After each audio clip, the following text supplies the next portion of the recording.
আসসালামু আলাইকুম এভরিওয়ান, সবাই কেমন আছেন? আল্লাহর অশেষ রহমতে আমরা অনেক ভালো আছি। কাছে কিংবা দূরে যে যেখান থেকে আমার ভিডিও দেখতেছেন, আশা করি আল্লাহ তাআলা সবাইকে অনেক অনেক ভালো রেখেছেন। আজকে নতুন একটা রেসিপি শুরু করলাম। এই রেসিপিটা আপনারা যে কোনো আনন্দময় মুহূর্ত রান্না করে বাচ্চাদের সারপ্রাইজ দিতে পারেন, বাচ্চাদের জন্মদিনে করতে পারেন, বা যখন আপনাদের একটু ভালো লাগবে, ভালো কিছু খেতে ইচ্ছা করবে, তখনই এই রেসিপিটা আপনারা তৈরি করে নেবেন। আশা করি অনেক অনেক ভালো লাগবে। চলুন দেখা যাক পুরো রেসিপি। তো বিসমিল্লাহ বলে আমি কিন্তু সব গুছিয়ে নিয়েছি। এবার এখানে টক দই নিয়েছি। প্রথমে আমি টক দই হাফ কেজি ভালো করে ফেটিয়ে নিয়েছি। 3 টেবিল চামচ কাঠবাদাম, কাজু বাদাম দিয়েছি। এখানে গোলমরিচের গুঁড়া দিব আমি হাফ টেবিল চামচ, টমেটো সস দিব 1 টেবিল চামচ, দিয়ে সবগুলো উপকরণ ভালো করে মিলিয়ে নিব। তো এখানে বাদাম বাটা, টমেটো সস, গোলমরিচের গুঁড়া সবকিছু দিয়েছি। এবার আস্তে আস্তে করে আমি এটা গুলিয়ে নিব। এটা গুলিয়ে আমি পাশে রেখে দিব। যেহেতু দইটা আমি ভালো করে আগেই ফেটিয়ে নিয়েছিলাম, তো সবকিছু মিলিয়ে নিলাম। এবার এখানে আমি মুরগির মাংসের লেগ পিস নিয়েছি। লেগ পিসটা 2 টুকরা করে নিয়েছি, যেহেতু ব্রয়লার মুরগি অনেক বড় সাইজের ছিল, তো একটু ছোট করে নিয়েছি। স্বাদ মতো এখানে লবণ দিয়ে দিলাম, আর আমি মরিচের গুঁড়া দিব। দিয়ে ভালো করে এটা মেখে আমি এটা ভেজে নিব। তো আমি মরিচ আর লবণ দিয়ে হাতে ভালোভাবে ঘষে ঘষে একটু মেখে নিচ্ছি, যেন মাংসের সাথে লবণ আর মরিচটা একটু লেগে যায়। আর আমি মেখে নিয়ে পাশে রেখে দিলাম। 1/4 কাপের মতো তেল দিয়েছি, 1 টেবিল চামচ ঘি দিলাম। ঘি দিয়ে এই মাংসগুলা ভেজে নিব। এতে মনে হবে এই ঘি দিয়েই আমি মাংসগুলা ভেজে নিয়েছি। তো খুবই ভালো লাগে এই রেসিপিটা। আমার তো অনেক পছন্দের খাবার। আশা করি এই রেসিপিটা আপনাদের কাছেও অনেক অনেক ভালো লাগবে। তো আমি এখানে 6 পিস লেগ পিস নিয়েছিলাম। আমি 2 টুকরা করে কেটে নিয়েছি, অর্থাৎ 12 পিস হয়েছে। তো উপরের 4টা আমি প্রথমে ভেজে নিচ্ছি হাই হিটে করে। আর একদম লাল করে ভেজে নিব না, যেন মাংসটা শক্ত হয়ে যায়, এরকম ভাজবো না। তো আমি আস্তে আস্তে এটা ভেজে নিচ্ছি। আর এবার আমি চাল কেটে নিব। বাসমতি চাল নিয়েছি। আমার ছেলে দার্জিলিং থেকে এই চাল এনেছে। এনেই বলেছে, আম্মু এটা আমাকে আজকেই রান্না করে খাওয়াবা। তো আমি এনেছে সকালে, আমি রাতেই কিন্তু এই রেসিপিটা ওরে তৈরি করে খাওয়াইছি আলহামদুলিল্লাহ। তো এই তো চাল আমি কেটে নিলাম। আমাদের বাংলাদেশে যে চালগুলো পাওয়া যায় সেগুলো কিন্তু একটু মোটা বড় থাকে, আর এটা কিন্তু একটু চিকন আর একটু ছোট সাইজ এবং খুব সুন্দর ফ্লেভার। এটা খুবই ভালো, আমার কাছে তো খুব ভালো লাগছে। তো এটা আমি প্যাকেটটা খুলে, এখানে 1 কেজি চাল ছিল, আমি 3 পোয়া চাল আজকে রান্না করব। আমি সবসময় পোলাও বিরিয়ানি একটু বেশি রান্না করি, যেন বাচ্চারা 2 দিন খেতে পারে। আর আমি মাংসগুলো ভাজা হয়ে গেছে। এবার মাংসগুলো আমি উঠিয়ে নিচ্ছি। জাস্ট 2 সাইডে লাল লাল করে একটু ভেজে নিয়েছি, তবে লং টাইম ভাজি নেই, কারণ বেশি টাইম ভাজলে মাংস শক্ত হয়ে যায়। আমি সেই জন্য হাই হিটে করে 2 সাইড লাল হলে উঠিয়ে নিয়েছি। এবার আমি বাকি মাংসগুলোও ভেজে নিলাম। আর এই তেলের মধ্যেই আমি পেঁয়াজ দিয়ে দিয়েছি। এখানে আমি 1 কাপের মতো পেঁয়াজ দিয়েছি। এটা আমি বেরেস্তা করে নিব, সেই জন্য 1 কাপ পেঁয়াজ এই গরম তেলে দিয়ে লাল লাল করে ভেজে নিলাম। লাল হওয়ার পরে চুলার হিটটা বন্ধ করে দিয়ে এটা আমি উঠিয়ে নিব। এটা কিন্তু অনেক বড় একটা টিপস, কারণ আপনারা যদি পেঁয়াজ বেরেস্তা করার পরে চুলার হিটটা জ্বালানো থাকে, পেঁয়াজ উঠাতে নেন, তাহলে পেঁয়াজ লাল হয়ে যাবে। আর পেঁয়াজ লাল হয়ে বা কালো হয়ে গেলে আপনার তরকারির কালার একটু ভালো হবে না। সেই জন্য এটা অবশ্যই মাথায় রাখবেন। পেঁয়াজ লাল হওয়ার সঙ্গে সঙ্গে চুলার হিটটা বন্ধ করে দিয়ে উঠিয়ে নেবেন। আর এই গরম তেলে সাদা এলাচ দিয়েছি 6টা, 2টা তেজপাতা, 2 টুকরা দারচিনি, কয়েকটা লং দিয়ে হাফ কাপের মতো পেঁয়াজ দিয়েছি। দিয়ে আমি কিছুটা নরম হয়ে আসা পরে 3 টেবিল চামচের মতো আমি পেঁয়াজ বেটে দিলাম। আর আদা রসুন বাটা 1 টেবিল চামচ ভর্তি করে করে আমি দিয়েছি। দিয়ে আমি মশলাটা ভালো করে কষিয়ে নিব। মশলা যত ভালো করে কষাবেন আপনার রেসিপি খেতে ততটাই ভালো লাগবে। তো অবশ্যই এই টিপসগুলো আপনারা ফলো করবেন। রোস্টের রান্না করতে অনেক রকম করে করা যায়, তো পারফেক্টলি যদি আপনারা করতে চান অবশ্যই আমার রেসিপিটা ফলো করবেন। আশা করি নিরাশ হবেন না। এখানে ধনে গুঁড়া আর আমি মরিচের গুঁড়া দিয়েছি, ধনে গুঁড়া দিয়েছি 1.5 টেবিল চামচ, মরিচের গুঁড়া দিয়েছি হাফ টেবিল চামচ। আর আমি এখানে একটা গরম মশলা দিলাম। এটা হচ্ছে স্পেশাল একটা গরম মশলা, রোস্টের জন্য আমি ঘরে বানিয়ে থাকি। জয়ত্রী, জয়ফল, তারপরে সাদা এলাচ সবকিছু দিয়ে আমি একটা মশলা তৈরি করি, সেখান থেকে আমি হাফ টেবিল চামচ দিয়েছি। কোনো এক ভিডিওতে আমি মশলাটা কিভাবে তৈরি করি সেটাও ইনশাল্লাহ শেয়ার করে ফেলবো। তো আমার মশলা কষানো কিন্তু খুব সুন্দর হয়েছে। মশলা থেকে তেল ছেড়ে দিয়েছে। প্রায় 8-9 মিনিটের মতো করে আমি মশলাটা কষিয়ে নিয়েছি। এবার মাংসগুলা ঢেলে এবার মাংসগুলা কষিয়ে নিব। তো মাংস সবগুলা দিয়ে দিলাম, দিয়ে এবার নাড়াচাড়া করে নিব। আর এই মাংস আমি যেহেতু ভেজে নিয়েছি, মশলাটাও ভালো করে কষিয়ে নিয়েছি। এবার জাস্ট এই মশলার সঙ্গে ভালো করে নাড়াচাড়া করে মিলিয়ে নিতে হবে, অর্থাৎ কষিয়ে নিতে হবে। আর যে মশলাটা রেডি করে নিয়েছি, এবার এই মশলা সবগুলাই এখানে আমি দিয়ে দিব। এখানে হচ্ছে দই, কাঠবাদাম, কাজু বাদাম, তারপরে টমেটো সস। এখানে কিন্তু আমি আবারও 1 টেবিল চামচের মতো টমেটো সস দিয়েছি, অর্থাৎ আমি যখন দইয়ের সঙ্গে মিশিয়েছি তখন 1 টেবিল চামচ দিয়েছি, আর এখন 1 টেবিল চামচ দিয়েছি।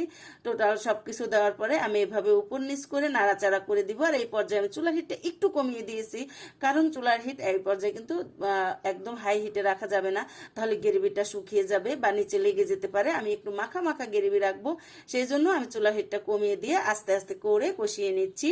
কষানো হয়ে যাওয়ার পরে এবার আমি এখানে দিয়ে দিলাম হচ্ছে দুধ। আমি 1/2 কেজি দুধ জাল করে নিয়েছি, সেখান থেকে কিছুটা দুধ আমি দিয়ে নাড়াচাড়া করে দিব। আমি পুরো দুধটাই কিন্তু এখানে ব্যবহার করেছি। তো আমি বাকিটা যখন দিয়েছিলাম এটা আমার ক্যামেরা বন্দি করতে ভুলে গিয়েছিলাম, তো পরে আর ক্যামেরা করা হয় নাই, অর্থাৎ ওটা আমার স্কিপ হয়ে গেছে। তো এখানে আমি কয়েকটা কাঁচামরিচ দিয়েছি, একটু মুখটা কেটে দিয়েছি। আমি কিন্তু লবণ দিই নেই, কারণ মুরগি মাংস ভাজার টাইমে আমি লবণ দিয়েছিলাম, সেজন্য এই পর্যায়ে আমি একটু শেষের দিকে লবণ দিলাম। আর আমি 1 টেবিল চামচের একটু বেশি চিনি দিয়েছি, যেহেতু টক দই দিয়েছি একটু চিনি দিলে এটা একটু মিষ্টি মিষ্টি হবে, খেতে বেশি ভালো লাগবে। তো সবকিছু দিয়ে আমি আবারও কিছু টাইম দমে রেখে দিব। আর এবার আমি পোলাওর জন্য আমি চালটা তো ভিজে রেখেছি আধা ঘন্টা আগে ভালো করে ধুয়ে। এবার আমি পাতিলে আমি তেল দিলাম, তেলটা আপনারা কম বেশি দিতে পারবেন। আমি 3 টুকরা দারচিনি, 2টা সাদা এলাচ, 2টা কালো এলাচ, 3টা সাদা এলাচ দিয়েছি, তেজপাতাও দিলাম 2টা। এইখানে আমি কাঠবাদাম, কাজু বাদাম দিয়েছি কিছুটা। এটা ভেজে নেওয়ার পরে আমি বাদামটা উঠিয়ে ফেলবো। মশলার মধ্যে বাদামটা ভাজলে বাদাম থেকেও কিন্তু সুন্দর মশলার ফ্লেভার পাওয়া যায়। তো বাদাম আমি উঠিয়ে নিয়েছি, নেওয়ার পরে এই তেলের মধ্যে আমি পেঁয়াজগুলা দিয়ে দিলাম। পেঁয়াজটা হালকা একটু নরম হয়ে আসা পর্যন্ত অপেক্ষা করব।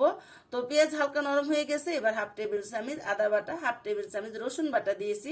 দিয়ে এই তেলের মধ্যে একটু হালকা করে ভাজা ভাজা করে নিব, এতে মশলা থেকে সুন্দর ফ্লেভার আসবে। আর আমি কিন্তু ইলেকট্রিক কেটলিতে অলরেডি পানি গরম বসিয়ে দিয়েছি এখানে দেওয়ার জন্য। আর এই তো আমি পানি দিয়ে দিচ্ছি, যেহেতু আমি 3 পা চাল নিয়েছি, 3 পা চালের জন্য 1.5 কেজি পানি ফুটিয়ে নিয়েছি। পুরা পানিটাই আমি এখানে দিয়ে দিলাম, দিয়ে আমি ভালো করে মিলিয়ে নিচ্ছি যেন মশলা আর ইয়াটা ভালো করে মিলে যায়। আর এইখানে আমি 1/2 কাপের মতো দুধ দিয়েছি, আমি গরুর দুধ দিলাম, দিয়ে এবার নাড়াচাড়া করে নিব। আমি পানি দেওয়ার ক্ষেত্রে আমি 1.5 কেজি থেকে একটু পানি কম দিয়েছি, আর সেই বাকি পানিটা কিন্তু আমি দুধ দিয়ে দিলাম, অর্থাৎ চালের ডাবল পানি দিতে হয়। সেই জন্য আমি যতটুকু কম পানি দিয়েছিলাম ততটুকু দুধ দিয়েছি। দেওয়ার পরে ভালো করে ফুটে গেছে। এবার আমি চালগুলা দিয়ে রান্না করে নিব হাই হিটে 5 মিনিট। আমি চাল যেহেতু আধা ঘন্টা ভিজিয়ে রেখেছিলাম, এটা ভিজে অনেকটা লম্বা হয়ে গেছে, তো বেশি নাড়াচাড়া করা যাবে না, জাস্ট আমি দিয়ে একটু মিলিয়ে নিব। তার আগে আমি স্বাদ মতো লবণ দিয়ে দিলাম, স্বাদ মতো লবণ দিয়ে আবারও একটু হালকা করে মিলিয়ে এবার ঢাকনা দিয়ে 5 মিনিট রান্না করে নিব। 5 মিনিট পরে ফিরছি। এবার আমি মাংসটা একটু দেখিয়ে দিই। এখানে মাংস কিন্তু আল্লাহর রহমত হয়ে গেছে, কালারটাও খুবই সুন্দর হয়েছে। আমি একটু পরপর অবশ্যই নাড়াচাড়া করে দিয়েছিলাম যেন এটা পারফেক্টলি এটা হয়ে যায়, নিচে লেগে না যায়। তো কালারটা দেখে আপনারা বুঝতেছেন এটা খেতে কতটা লোভনীয় হবে। আর আমি এখানে কেওড়া জল, গোলাপ জল দিব, এতে বিয়েবাড়ির যে শাহী পোলাও, শাহী ফ্লেভার, সেই ফ্লেভারটা পাওয়ার জন্য 1 টেবিল চামচ কেওড়া জল, গোলাপ জল মিশিয়ে দিয়েছি, অর্থাৎ গোলাপ জল 3 ফোঁটা দিয়েছি, আর বাকিটা কেওড়া জল দিয়ে এখানে আমি দিয়ে দিলাম। এখানে আমি 1 টেবিল চামচের মতো ঘি দিয়েছিলাম, সেটাও কিন্তু স্কিপ হয়ে গেছে। তো যাই হোক সবকিছু হয়ে গেছে। এবার ঢাকনা দিয়ে আমি আবারও 2-3 মিনিটের মতো রেখে দিব, যেন এটা সুন্দরভাবে এই যে ফ্লেভারটা দিলাম কেওড়া জল, গোলাপ জলে, সেটা মাংসের সাথে মশলার সাথে মিলে যায়। আর আমি যে পেঁয়াজ বেরেস্তা করে নিয়েছিলাম সেখান থেকে 1/2 কাপের মতো পেঁয়াজ বেরেস্তা হাতে ভেঙে দিয়ে দিলাম। হয়ে গেল আমার চিকেন রোস্ট। এবার আমি 5 মিনিট পরে আমি ঢাকনাটা সরিয়ে নিলাম। এবার একটু দেখাচ্ছি এটার কি অবস্থা। এটা আস্তে করে নেড়ে দিতে হবে যেন চালটা ভেঙে না যায়। এটা কিন্তু 60% সিদ্ধ হয়ে গেছে। তো এবার আমি চুলার হিটটা একটু কম করে দিব যেন পুরোপুরি সিদ্ধ হয়। আর পানিও কিন্তু একদম টেনে গেছে। সুন্দর দেখার জন্য আমি একটা গাজর একটু কুচি করে রেখেছিলাম, সেখান থেকে অল্প কিছু এখানে দিয়ে দিলাম। কয়েকটা কাঁচামরিচ দিয়েছি সুন্দর ফ্লেভার আসার জন্য। দিয়ে হালকা করে একটু নাড়াচাড়া করে আমি দমে রেখে দিব আরো 5-6 মিনিটের মতো। তো আমি প্রায় আমার এটা রান্না করতে 9 মিনিটের মতো টাইম লাগলো। অলরেডি কিন্তু আমার এটা রান্না হয়ে গেছে আলহামদুলিল্লাহ। একদম ঝরঝরা বড় বড় হয়েছে, একটার সঙ্গে কিন্তু লেগেও যায় নাই। তো পারফেক্টলি বাসমতি রাইস, আপনারা বাসমতি চালের পোলাও যদি আপনারা রান্না করতে চান অবশ্যই আমার রেসিপিটা ফলো করবেন। আশা করি নিরাশ হবেন না, পারফেক্ট রেসিপি পেয়ে যাবেন আমার চ্যানেল থেকে।